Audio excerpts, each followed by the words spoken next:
Mae hyd a lledrith ar led y Mangor, Gogledd Cymru. Ers 1884, mae pobl ysbrydoledig mewn mannau hudol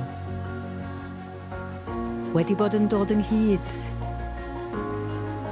i ddysgu, i ddarganfod, i newid bywydau ac i wneud gwahaniaeth yn y byd.